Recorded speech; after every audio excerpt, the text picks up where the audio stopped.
Hello BSc second year students. आज हमारा paper second plant physiology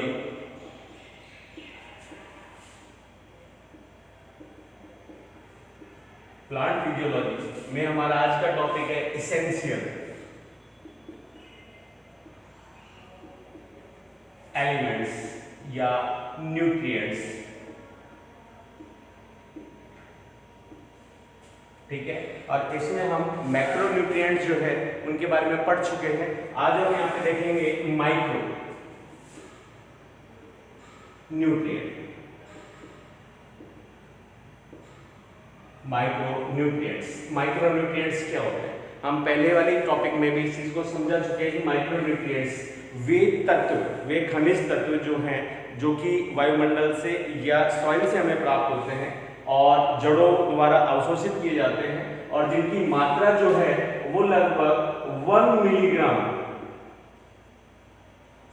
milligram प्रति ग्राम से भी क्या होती है? कम होती है, से कम अगर है।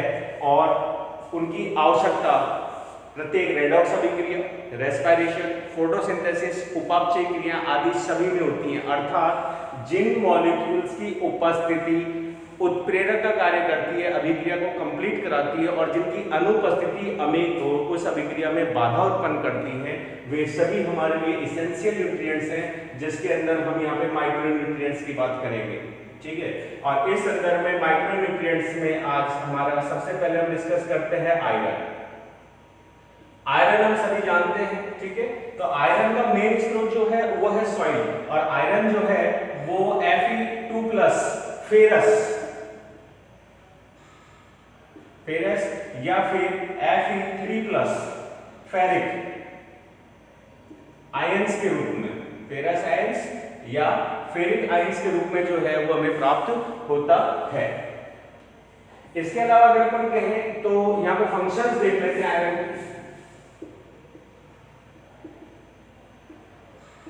फंक्शंस की अगर अपन बात करें तो फर्स्ट फंक्शन में अपन सिंपली कह सकते हैं कि आयरन जो है वो रेडॉक्स अभिक्रिया, रिडक्शन एंड ऑक्सीडाइजेशन, रेडॉक्स अभिक्रिया जो है उनमें बहुत इंपॉर्टेंट रोल प्ले करता है। इंपॉर्टेंट रोल से मीन्स यहाँ पे है कि ये आदान प्रदान, जैसे अगर अपन कहें रेस्पिरेशन जो अभिक्रिया है उसमें ETC साइकिल, फेरिडॉक्सिन आदि में इलेक्ट्रॉन्स के आने और जाने को कंट्रोल करता है। उसके अलावा अगर अपन यहाँ पे कहें, जैसे लिख सकते हैं फेरिडॉक्सिन,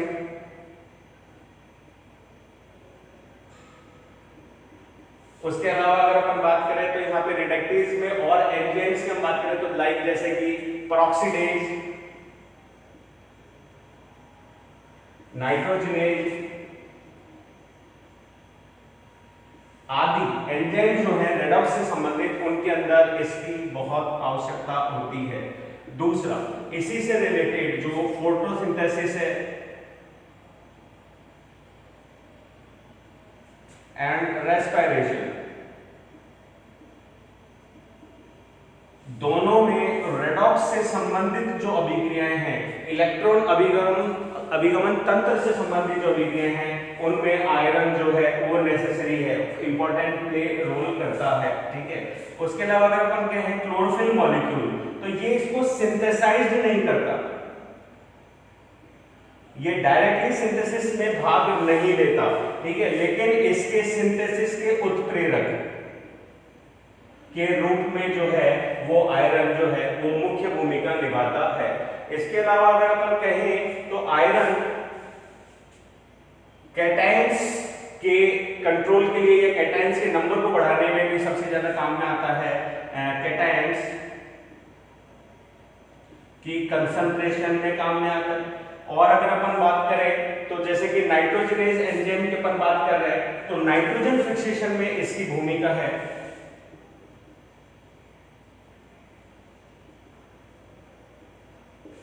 और उसी तरीके से नाइट्रोजन फिक्सेशन में इसकी भूमिका है। तो जो एंजाइम्स है जो नाइट्रोजन फिक्सेशन से संबंधित हैं एंजाइम्स, ठीक है, उनसे भी, जैसे कि लैग हीमोग्लोबिन,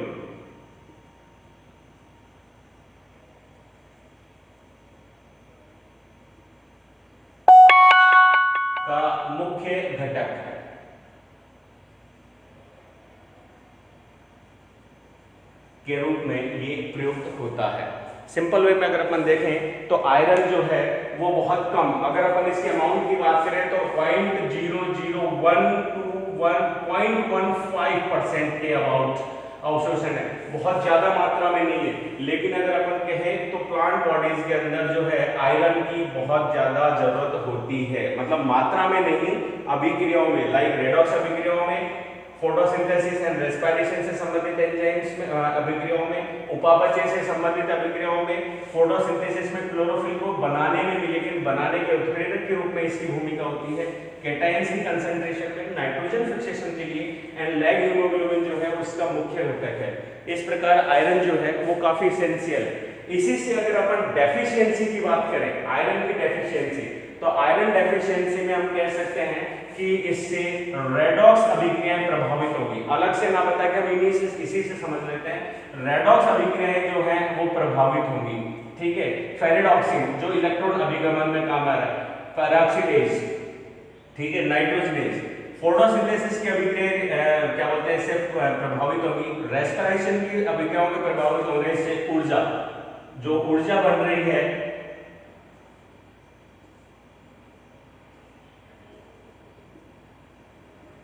एटीपी फॉर्म में, उसका संश्लेषण क्या होगा, रिड्यूस होगा। उसी तरीके से क्लोरोफिल के कम बनने से या क्लोरोफिल में क्या बोलते हैं इसके साइड इफेक्ट होने से यहाँ पे प्लांट्स में जो है वो क्या मिलेगा, क्लोरोसिस, हरिमाहीनता, हरिमाहीनता उत्पन्न होगी, नेक्रोसिस, नेक्रोसिस उत्पन्न होगा। यहां तक कि ये पोटेशियम आयन की तरह आयरन जो है वो भी एक तरीके से रोग प्रतिरोधकता का द्योतक है, तो इसकी कमी से रोग प्रतिरोधक क्षमता में भी कमी आएगी, ठीक है। उसके अलावा अपन नाइट्रोजन फिक्सेशन की बात करें तो नाइट्रोजन फिक्सेशन या लैग हीमोग्लोबिन में अगर इसकी कमी आती है तो नाइट्रोजन फिक्सेशन मतलब लेग्यूमिनेसी फैमिली जो कि प्रोटीन का संश्लेषण कर रहे हैं, उनमें प्रोटीन संश्लेषण में कमी आएगी तो सेल के अंदर कार्बोहाइड्रेट, स्टार्च की मात्रा इनको बढ़ेगी प्रोटीन की तुलना में। तो प्रोटीन नहीं बढ़ेगा तो सीड्स जो हैं वो डेवलप नहीं होंगे, एक तरीके से वाइबल नहीं होंगे, और लीफ जो है और पुष्प जो है वो छोटे होंगे, डेवलप नहीं होंगे और पहले से ही गिर जाएंगे, फ्री फॉलिंग हो जाएगी उनके अंदर आराम से। तो यहाँ पे आयरन जो है उसकी मात्रा बहुत कम जरूरी है, लेकिन बहुत ही ज्यादा इंपॉर्टेंट जो है माइक्रोन्यूट्रिएंट है। इसको आप एक बार स्क्रीनशॉट में देख के पॉज करके पढ़ सकते हैं। नेक्स्ट यहाँ पे जो हम यूज में ले रहे हैं वो है मैग्नीज।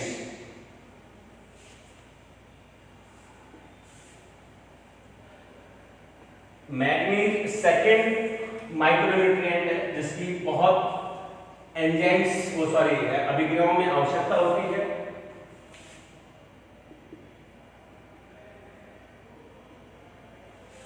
मैग्नीज, और मैग्नीज जो है ज्यादातर MnO2 मैग्नीशियम या मैग्नीज डाइऑक्साइड के रूप में जो है वो हमेशा पाया जाता है, और ज्यादातर ये Mn2+ मैग्नस जो है क्या बोलते हैं आयंस के रूप में।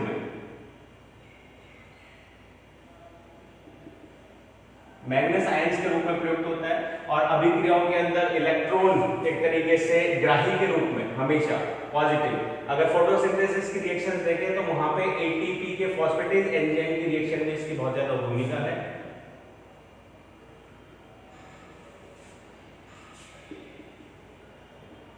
मैग्नीज डाइऑक्साइड के रूप में जो है ये प्रयुक्त होता है। फंक्शंस की हम बात करें तो यह अनेक अभिक्रियाओं में एक तरीके से अभिकारक के रूप में प्रयुक्त होता है। लाइक अगर यहाँ अपन कहें तो carboxylase, reductase, peroxidase, dehydrogenase,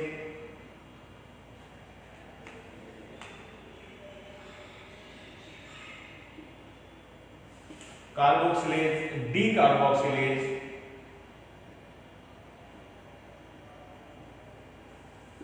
peroxidase,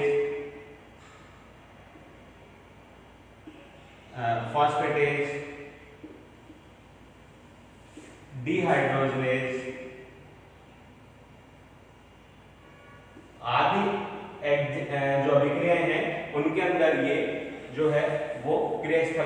कार्य करता है। एटीपी अपघटन से संबंधित है, जल अपघटन से संबंधित है। इसके अलावा अगर अपन कहें तो क्लोरोफिल मॉलिक्यूल्स जो है, क्लोरोफिल मॉलिक्यूल्स के संश्लेषण में मददगार है।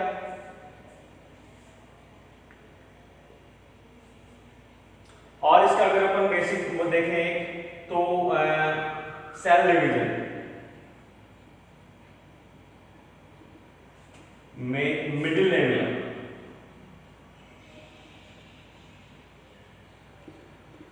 का घटक है मैग्नीज। डेफिशिएंसी की अगर अपन बात करें तो डेफिशिएंसी में हम कह सकते हैं कि कार्बोक्सिलेज, CO2 के स्वांगीकरण या अपघटन से संबंधित जो एंजाइम्स है वो डम पड़ेंगे, तो इसका सीधा प्रभाव किस पर पड़ता है? फोटोसिंथेसिस और कार्बोहाइड्रेट के संश्लेषण पे। पेरोक्सीडेज एंजाइम्स जो है या फॉस्फेटेज एंजाइम जो है वो एटीपी के जल अपघटन से संबंधित है, और यहाँ पे हाइड्रोजनेज एंजाइम जो है वो जल के अपघटन से या हाइड्रोजन के संयोजन से संबंधित है। सेल डिवीजन में अगर क्या बोलते हैं मैग्नीशियम की डेफिशिएंसी है तो मिडिल लेवल अर्थात सेल डिवीजन को क्या बोलते हैं पूरी तरीके से कंप्लीट नहीं होगा, और होगा तो जो नवीन सेल्स बनेंगी डॉटर सेल्स, उनमें सेल मिडिल लेवल जो है वो डेवलप नहीं होगा, जिसकी वजह से perfect cell membrane and wall का डेवलपमेंट नहीं होगा। इसके अलावा अगर अपन कहें यहाँ पे तो हम कह सकते हैं कि क्लोरोफिल मॉलिक्यूल्स, तो जिसकी वजह से इसकी कमी के कारण क्लोरोसिस, हरिमाहीनता एंड रिंकलिंग, पत्तियों का मुरझा जाना एंड फ्री फॉल या प्री मैच्योर फॉल जो है पत्तियां गिर जाती हैं। इसके अलावा मैग्नीज की अनेक जो प्लांट्स हैं या जो वेजिटेबल स्पीसीज हैं उनके अंदर अनेक डिजीज देखने को मिली है, जैसे कि ब्लाइट डिजीज,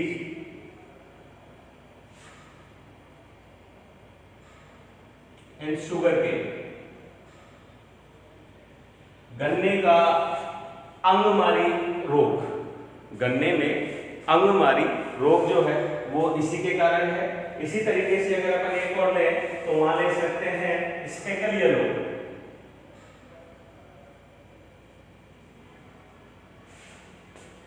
इन बीट, समझिए बीट चुकंदर, चुकंदर में कलंकित पीला, चुकंदर में कलंकित पीला रोग, स्पेकल येलो डिजीज जो है बीट में वो मैग्नीज की कमी से ही आती है, और ब्लाइट डिजीज जो है शुगर केन की वो भी इसी की कमी से आती है, और इन्हें जो है वो मैग्नीज की कमी पूरा करके दूर या इसका निवारण किया जाता है। इसके अलावा अगर अपन प्लांट्स में कहें तो ये मेन एटीपी के जल अपघटन से संबंधित है अनेक एंजाइम्स में, वो अभिक्रियाओं में। तो ऐसे में फोटोसिंथेसिस या रेस्पिरेशन में अगर कोई अलग प्रभाव पड़ता है तो ऊर्जा की कमी की वजह से प्लांट जो है वो दुर्बल होगा, शंटेड होगा, फ्लावर जो है वो मैच्योर होने से पहले ही गिर जाएंगे। ठीक है, मैग्नीज इसकी अगर अपन पीपीएम की बात करें तो ये है लगभग 500 पीपीएम के आसपास, मतलब बहुत कम। ठीक है, इसके बाद थर्ड नंबर पे हम यहाँ पे देखते हैं, देख लीजिए एक बार। थर्ड नंबर पे डिस्कस करते हैं जिंक।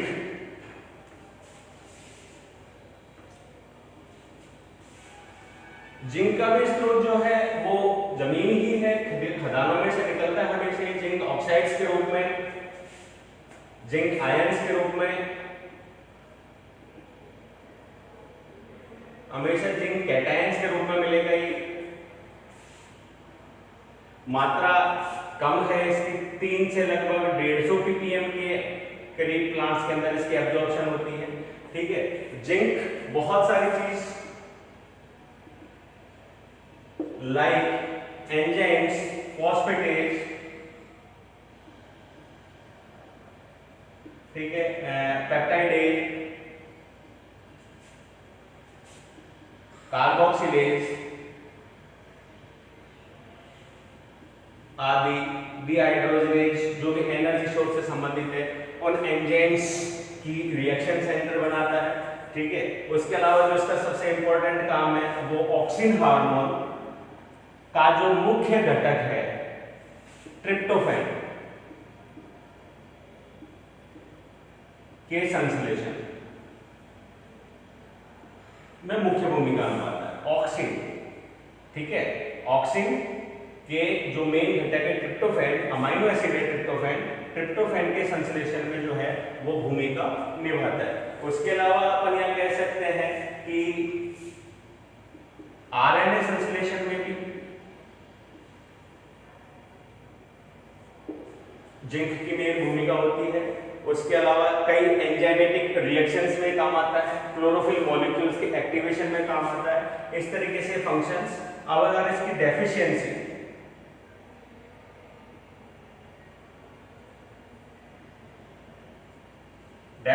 की बात करें तो इन्हीं से रिलेटेड कर लेते हैं। फॉस्फेटेज, पेप्टाइडेज या कार्बोक्सिलेज एंजाइम्स है, इनकी गति को कम करेगा तो प्रकाश संश्लेषण और रेस्पिरेशन में इसका दुष्परिणाम होगा।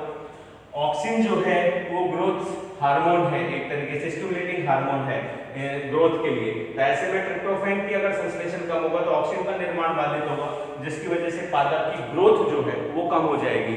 ऑक्सिन पादप की रूट्स की ग्रोथ एंड डेवलपमेंट्स के लिए जिम्मेदार है। उसके अलावा सेल डिवीजन के लिए जिम्मेदार है, तो सेल डिवीजन कम होगा तो प्लांट की ग्रोथ अपने आप क्या हो जाएगी, कम। आरएनए सिंथेसिस नहीं होगा तो यहाँ पे प्रोटीन सिंथेसिस बाध्य होगा, जिसकी वजह से सूचनाओं का आदान प्रदान प्लस प्रोटीन संश्लेषण या एंजाइम्स का निर्माण जो है वो क्या हो जाएगा, बाधित हो जाएगा। जी, इसके अलावा अगर अपन और कहें तो इसकी कमी से कई डिजीज सामने आती है। ये सारे पॉइंट डेफिशिएंसी के लिए बता रहा हूं मैं, कमी की डिजीज जैसे कि लिटिल लीफ डिजीज,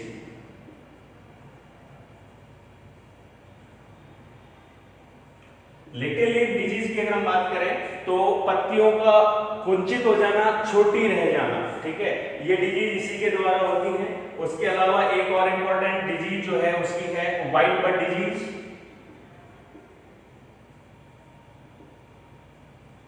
अनेक पादपों में जिंक की कमी के कारण जो पादप की टिप है, बर्ड्स हैं, एपिकल बर्ड्स हैं, जिन्हें हम शीर्ष विभुजोत की कोशिकाएं कहते हैं, कलिकाएं, शीर्षस्थ कलिकाएं, वो कैसी हो जाती हैं, क्लोरोफिल की कमी की वजह से क्लोरोसिस, अर्थात वो व्हाइट हो जाती हैं और उनके अंदर जो है वो ऑक्सीजन की सांद्रता कम होने की वजह से उनका सेल डिवीजन रुक जाता है और वो एक तरीके से डॉर्मेंसी में चली जाती है और वो सूख जाती हैं। तो ऐसे में प्लांट की ग्रोथ जो है और उसकी जो ब्रांचिंग है, दोनों चीजें क्या हो जाती हैं, क्या बोलते हैं इसमें, बाधित हो जाती है। उसके अलावा अगर अपन कहें तो जब व्हाइट बर्ड डिजीज हो रही है तो ऐसे में पुष्प कलिकाएं जो हैं, वही बर्ड्स, पुष्प कलिका गिर जाती है। तो अगर अपन कोई इकोनॉमिकली फसल की बात करें जिनमें पुष्प या फल जो है सब्जियों के रूप में या किसी और चीज के रूप में हमारे काम आ रहा है, तो इस तरीके से प्लांट का डेवलपमेंट पूरी तरीके से क्या हो जाएगा, रुक जाएगा।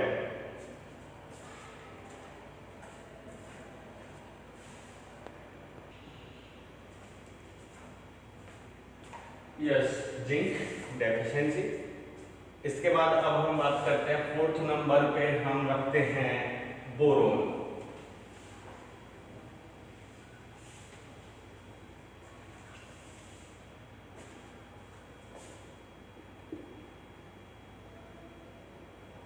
रिप्रेजेंट बी से करते हैं और बोरोन की जो मात्रा है वो कम है, अबाउट 2 to 15 ppm के अबाउट प्लांट्स के अंदर ये एब्जॉर्ब होता है। यहाँ एक चीज ध्यान देने योग्य ये है कि बाकी के जो एलिमेंट्स हैं वो किसी अभिक्रिया या किसी एंजाइम की एक्टिविटी या पर्टिकुलर किसी जो मेटाबोलाइट्स हैं उनके संश्लेषण में काम में आ रहा है। बोरोन का ऐसा कोई रोल नहीं है कि किसी एंजाइम में या किसी अभिक्रिया के अंदर वो भाग ले, ये कुछ अलग काम करता है। ठीक है, और उससे पहले अगर अपन बोरोन्स की बात करें तो ये जो है वो एनायंस के रूप में BO3-3 मतलब बोरेट आयंस के रूप में जो है वो हमें मिलता है या एब्जॉर्ब किया जाता है। बोरेट आयंस के रूप में एब्जॉर्ब किया जाता है।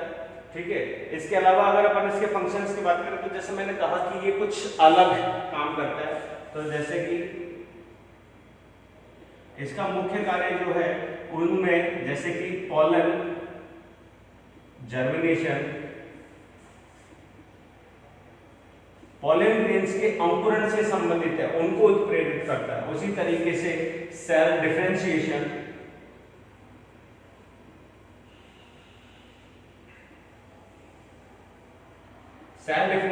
उनका विभेदन, कोशिकीय विभेदन के लिए जो है ये जिम्मेदार है।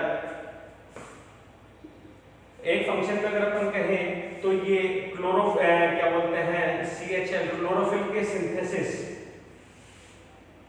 को रेगुलेट भी करता है तथा O2 CO2 कार्बन डाइऑक्साइड जो है उसके अवशोषण को इंक्रीज करता है। CO2 के जो क्या बोलते हैं अवशोषण है उसको इंक्रीज करता है। उसके अलावा अगर अपन इसके मेन फंक्शंस में और आगे बढ़े तो हमें मिलेगा कि बोरोन जो है वो कार्बोहाइड्रेट के स्थानांतरण ट्रांसपोर्ट मेम्ब्रेन ट्रांसपोर्ट को क्या करता है रेगुलेट करता है, बढ़ाता है। उसके अलावा यह कैल्शियम जो आयन है को घुलनशील बनाए रखता है।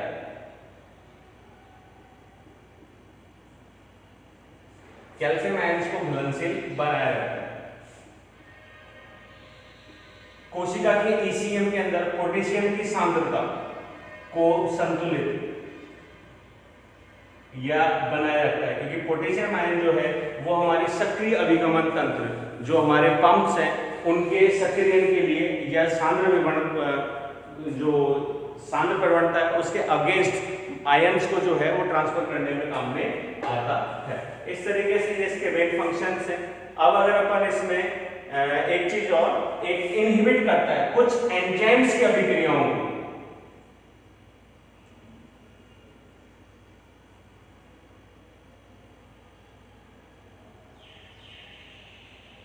को संदमित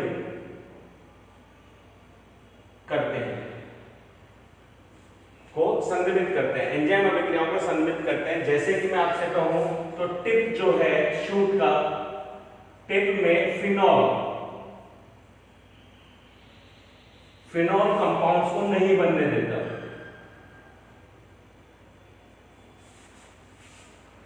फिनॉल कंपाउंड जो है उनको नहीं बनने देता। इसका क्या प्रभाव पड़ता है ये मैं आपको बताता हूं। फिनॉल कंपाउंड जो है वो शीर्ष विभेद्योतक में या शीर्ष टिप में जो है वो सेल डिवीजन को इनहिबिट करते हैं, वो सेल डिवीजन को होने नहीं देते। ठीक है, तो ऐसे में जो बोरोन है वो फिनॉल कंपाउंड को बनने से रोकता है। अब आते हैं इसकी डेफिशिएंसी की ओर। अगर अपन एक बार देख लीजिए, अगर अपन डेफिशिएंसी की बात करें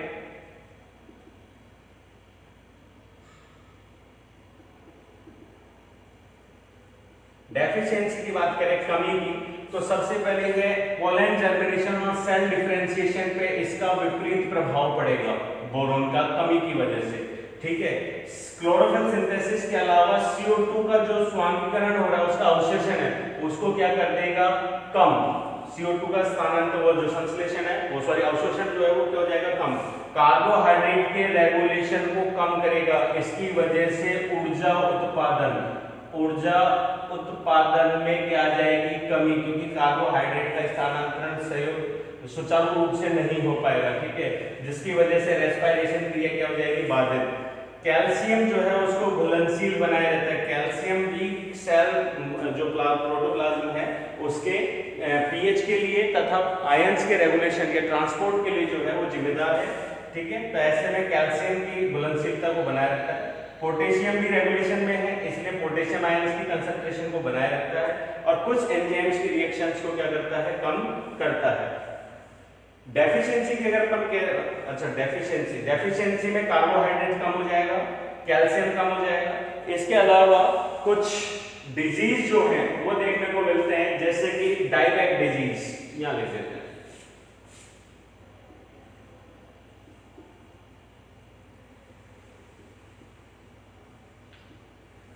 जैसे कि डायबैक डिजीज की अगर अपन बात करें तो लाइक एप्पल, नींबू, संतरा, इनके अंदर क्या होता है सीड्स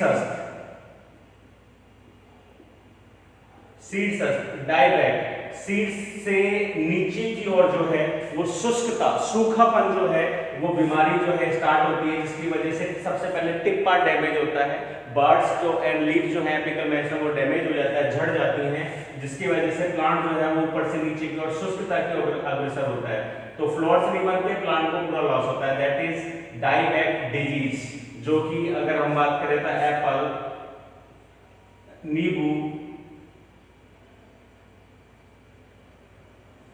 ठीक है, ऑरेंज, संतरा की अगर अपन बात करें, आदि फैमिलीज में हमको देखने को मिलती है।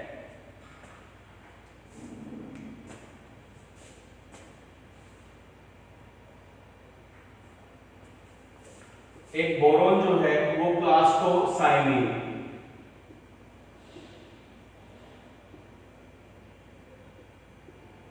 प्लास्टोसाइनिन के उत्प्रेरक में सहायक है, और अगर आपको प्लास्टोसाइनिन याद आ रहा है तो ये हम फोटोसिस्टम सेकंड के अंदर जो है प्लास्टोसाइनिन को यूज में लेते हैं, फोटोसिस्टम फर्स्ट के अंदर प्लास्टोसाइनिन को यूज में लेते हैं, ये वही है जो इलेक्ट्रॉन्स को फोटोसिस्टम फर्स्ट या P700 या P680 नहीं P700 को अपने इलेक्ट्रॉन्स गेन करता है। उसके अलावा प्लास्टोसाइनिन जो है वो ETS साइकिल जो है उसके अंदर इलेक्ट्रॉन अभिगमन के अंदर जो है वो मुख्य भूमिका निभाती है, अर्थात यह है आक्सीकारी जो एंजाइम्स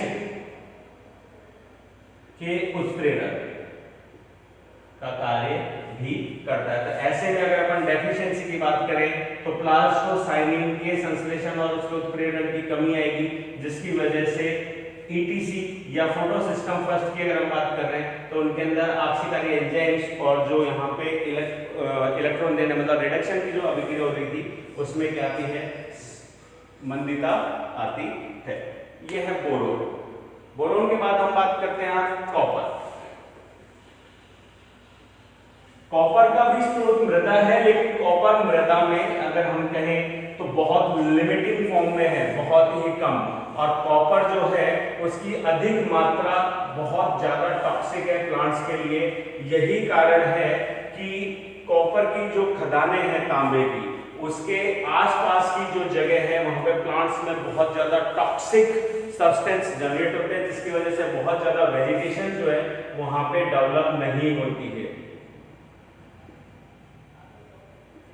ठीक है। और कॉपर जो है ये हमें हमेशा मिलता है, जो अवशोषण क्षमता है वो क्यूप्रिक आयंस के रूप में या फिर क्यूप्रस आयंस, ठीक है, क्यूप्रिक आयंस या क्यूप्रस आयंस के रूप में जो है ये हमें मिलेगा। और इसकी ppm जो परसेंटेज है वो बहुत कम है, लगभग 2 से 10 ppm, ये टॉक्सिक फॉर्म में है बहुत ज्यादा, ठीक है। कॉपर की अगर हम बात करें तो ये आयन स्थानांतरण में बहुत ज्यादा भूमिका निभाता है, जिसमें हम कह सकते हैं यहाँ पे वही प्लास्टोसाइनिन वाला ETC साइकिल फंक्शंस, प्लास्टोसाइनिन के घटक तथा उत्प्रेरक के रूप में। और इससे कौन कौन से अभिक्रियाएं होंगी, फोटोसिंथेसिस में PS फर्स्ट अभिक्रिया एंड ETS जो साइकिल्स है वो सीधे सीधे इससे प्रभावित होती हैं। इसके अलावा अगर अपन कहें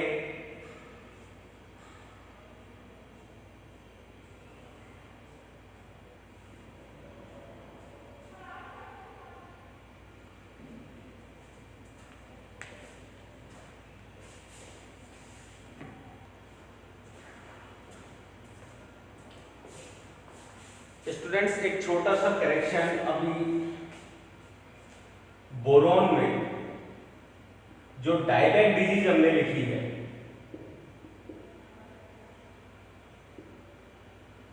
वो बोरोन की नहीं है, वो गलती हो गई है, तो उसको अपन चेंज करेंगे।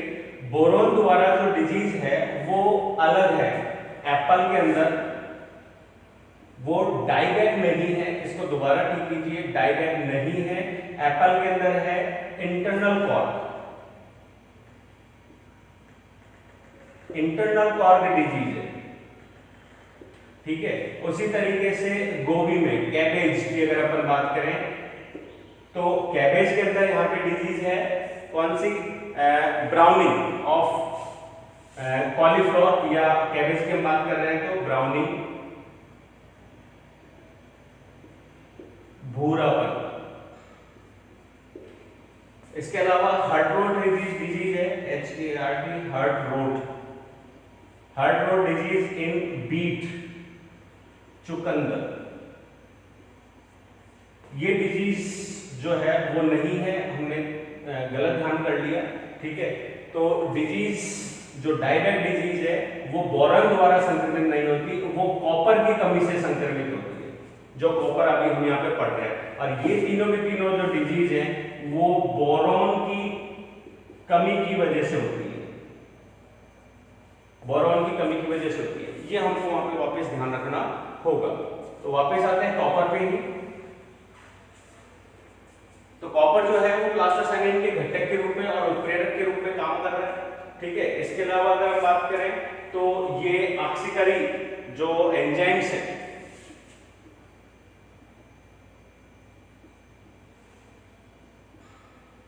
के रूप में, के उत्प्रेरक के रूप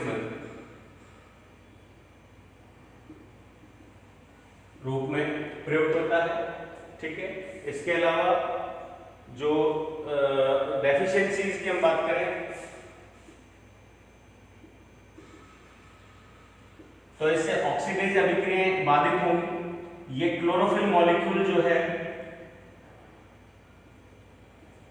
की कमी से क्लोरोसिस डिजीज कॉज होगी। उसके अलावा हम बात कर सकते हैं प्लास्टोसाइनिन का, जिसकी वजह से ETS साइकिल जो है इफेक्ट होगी, ठीक है। उसके अलावा हम यहाँ पे कह सकते हैं जो भी हमने डिजीज की बात की थी, डायबेटिक डिजीज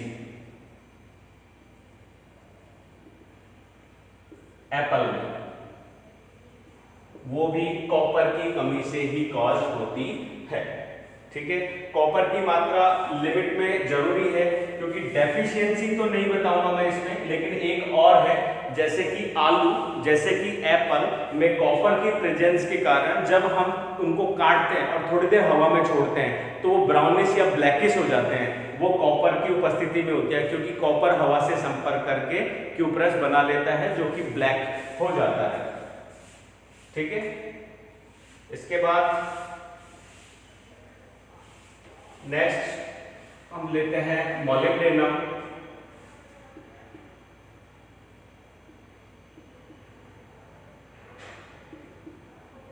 मॉलिब्डेनम जो है वो मॉलिब्डेट आयंस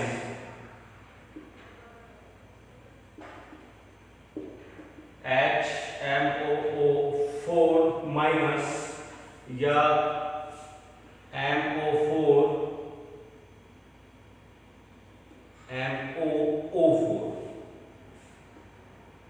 -2। अगर हम यहाँ पे हाइड्रोजन मॉलिक्यूल्स की बात कर रहे हैं तो ये एक तरीके से हो गया बेसिक एसिडिक माध्यम, ये हो गया बेसिक माध्यम। इस प्रकार से ये अवशोषित किया जाता है। और मॉलिब्डेनम जो है functions, main function nitrogen fixation, nitrogen fixation से है मॉलिब्डेनम, ठीक है। ये लेगुमिनेस कुल के जो है या जो राइजोबियम बैक्टीरियाज हैं उसमें मॉलिब्डेनम की रिएक्शन में बहुत ज्यादा आवश्यकता होती है, उनको एक्टिवेट करने का काम करता है, लाइक नाइट्रोजनेज एंजाइम्स, ठीक है। उसके अलावा अगर हम कहें तो ये जो एस्कॉर्बिक एसिड है के संश्लेषण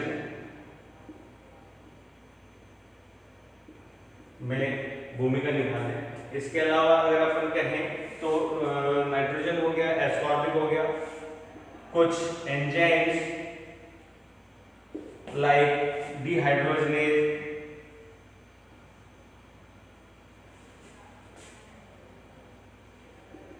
नाइट्रोजिनेज, रिडक्टेज में उत्प्रेरक, के रूप में कार्य करता है। डेफिशिएंसी की अगर अपन बात करें, डेफिशिएंसी, तो डेफिशिएंसी में हम कह सकते हैं कि नाइट्रोजन फिक्सेशन में भाग ले रहा है, नाइट्रोजनीज एंजाइम को एक्टिव कर रहा है, तो इसका दुष्परिणाम ये होगा कि मॉलिब्डेनम की कमी में नाइट्रोजनीज एंजाइम सक्रिय नहीं होगा और नाइट्रोजन फिक्सेशन नहीं होगा, तो लेग्यूमिनेसी कुल जो या प्रोटीन संश्लेषण जो है वो बाधित होगा, प्रोटीन संश्लेषण यहाँ पे क्या होगा, कम। उसके अलावा ये बहुत सारी एंजाइम्स जो हैं रिडक्टेज, नाइट्रोजनेज, डिहाइड्रोजन एंजाइम्स को सक्रिय बना रहा है, तो फोटोसिंथेसिस जो है वो क्या हो रहा है, इससे अफेक्टिव हो रहा है। इसके अलावा कुछ डिजीज देखने को मिलती हैं, जैसे कि नींबू में, लेमन में जो है वो है येलो स्पॉट,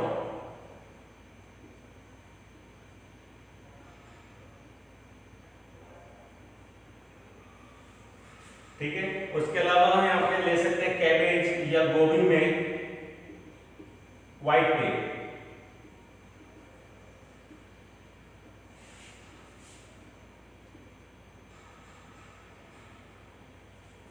वेप्टेल डिजीज गोभी में, येलो स्पॉट डिजीज जो है नींबू में। ये कुछ डिजीज है जो हमारे न्यूटाइप के हिसाब से हमारे लिए काफी इंपॉर्टेंट है, ठीक है। ये है मॉलिब्डेनम।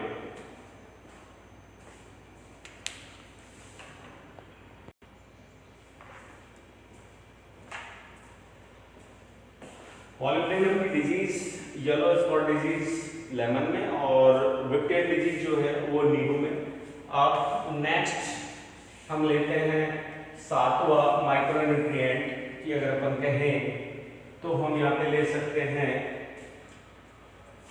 क्लोरीन।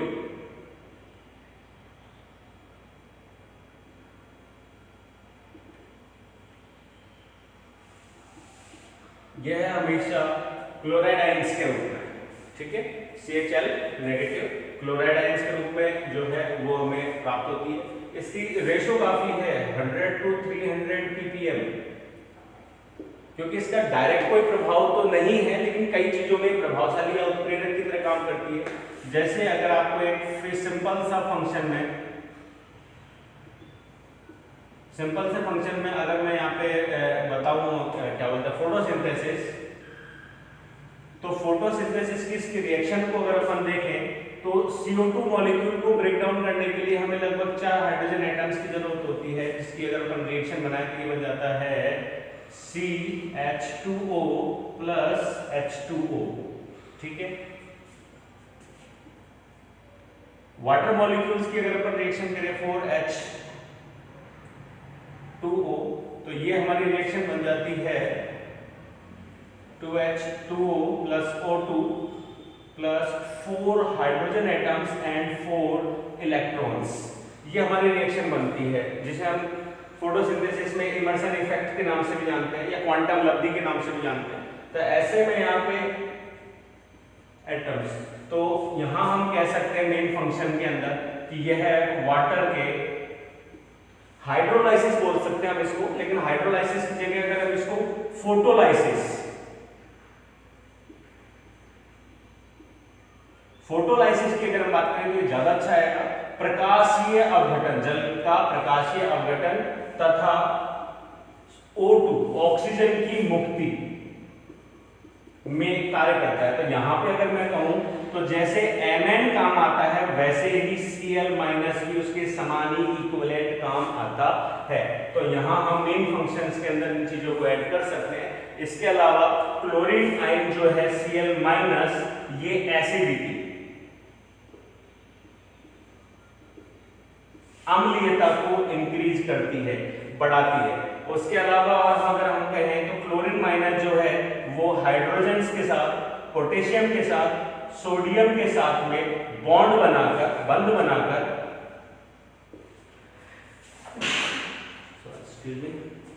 बॉन्ड बनाकर एनायन, कैटायन संतुलन बनाती है, ठीक है।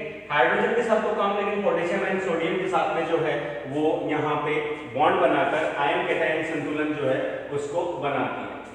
कुछ रिसर्च में ये भी सामने है कि क्लोरीन जो है वो फ्रूट्स के डेवलपमेंट, फ्रूट्स के डेवलपमेंट में भाग लेती है। ठीक है, तो इस तरीके से ये क्लोरीन है। डेफिशिएंसी की अगर अपन बात करें,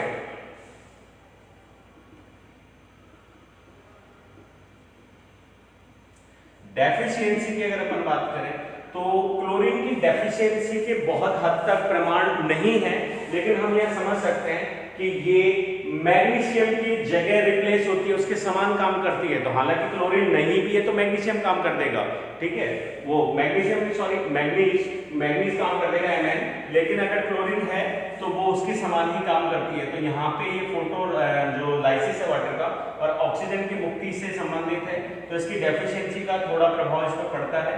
उसके अलावा एसिडिटी को भी कंट्रोल करती है, रेगुलेट करती है। आयन केटाइंस के रेगुलेशन में काम में आ रही है। एक फ्रूट डेवलपमेंट की अगर अपन बात करें तो इसकी डेफिशिएंसी से फ्रूट जो है वो जल्दी ही प्री मैच्योर फॉल हो जाते हैं, गिर जाते हैं। फ्रूट जो है वो मैच्योर नहीं हो पाते या परिपक्व नहीं हो पाते, ये एक इसकी डेफिशिएंसी है। उसके अलावा अगर अपन रूट्स की बात करें तो रूट्स का डेवलपमेंट जो है भी इसका क्या पड़ता है, विपरीत प्रभाव पड़ता है। रूट्स जो है वो टिप पे से फूल जाती हैं, अतः उनकी ब्रांचिंग और डेवलपमेंट जो है वो रुक जाती है। ये प्रभाव क्लोरीन का जो है वो देखने को मिलता है। इसके अलावा लीव्स की अगर अपन बात करें क्लोरीन में, तो लीव्स में एक विल्ट, जिसे विल्ट डिजीज के नाम से हम जानते हैं। विल्ट का मतलब यहां पे होता है भूरापन, मिलानी, या इसे अपन ब्राउनीज भी बोल सकते हैं।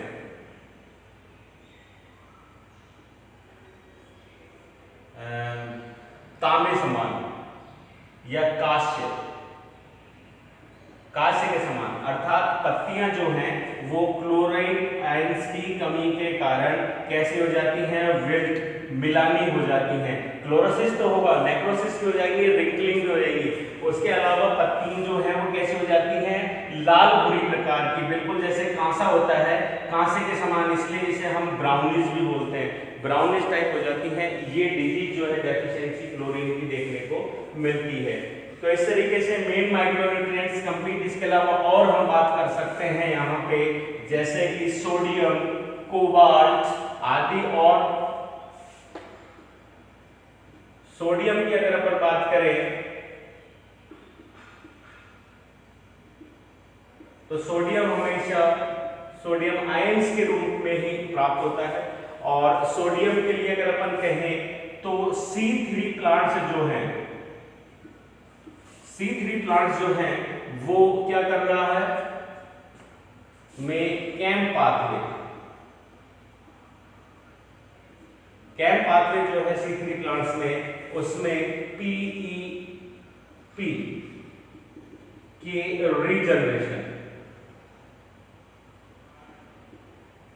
रीजनरेशन को